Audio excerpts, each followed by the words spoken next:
एक बड़े शहर में आरोही नाम की एक युवा लड़की रहती थी। वो न केवल सुंदर थी बल्कि एक आत्मनिर्भर और ऊर्जावान व्यक्तित्व की मालिक भी थी। आरोही की शादी की तारीख जल्दी आई थी और उसकी तैयारी पूरे जोर और शोर के साथ चल रही थी।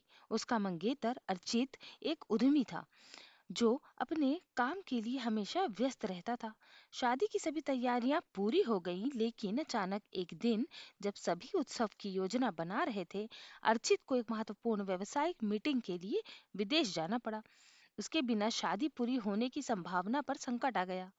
आरोही और उसके परिवार ने पहले तो निराशा व्यक्त की, लेकिन फिर उन्होंने ठाना कि वो इसे मनाएंगे।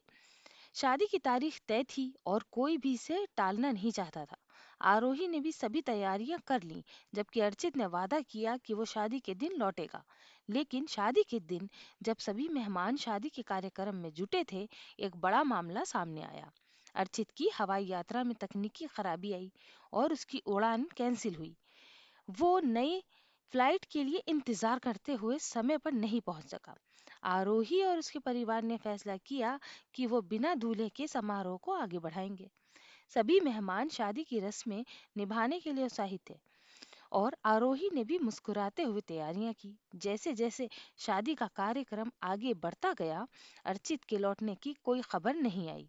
आरोही की मां सरिता ने मुखर होकर कहा, हमें बिना दूल्हे के ही इस जश्न का समारोह में बदलना है। सभी ने सहमति जताई और समारोह शुरू हुआ। लेकिन ठीक उसी समय अर्चित का एक मित्र जो शादी में आमंत्रित था ने जानकारी दी कि अर्चित कहीं खो गया है। उसे एक स्थानीय अस्पताल में भर्ती किया गया था। वहां एक हादसे के कारण अर्चित की तबीयत बिगड़ गई थी और वो होश में नहीं था। ये सुनकर आरोही और अर्चित का परिवार हैरान रह गया।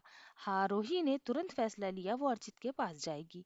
उसने उसके परिवार के मेहमानों को इस स्थिति के बारे में बताया और सभी ने मिलकर अर्चित के लिए प्रार्थना की।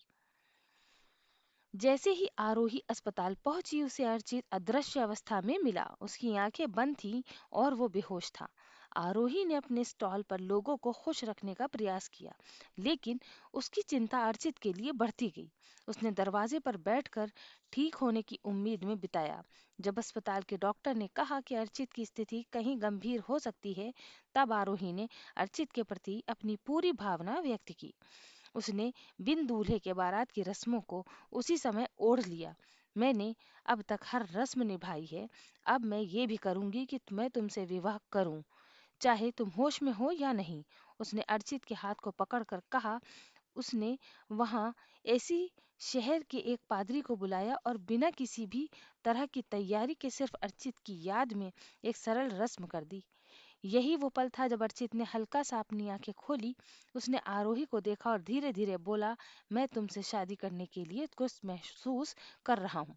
आरोही ने उनकी बात सुनकर कहा, तुम्हें पता है, हमारे प्रेम ने हमें इस क्षण में मिलाया। बाद में जब अर्चित अस्पताल से ठीक होकर घर आया, उसने देखा आरोही ने बिना दूल्हे के बारात को कैसे बिताया और रिश्तेदारों ने कैसे कैसे प्रोत्साहित किया।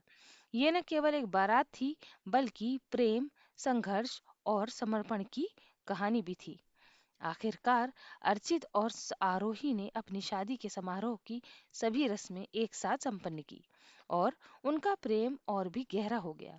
इस अनुभव ने सभी को ये सिखाया कि सच्चा प्यार और समर्पण किसी भी परिस्थिति को पार कर सकता है।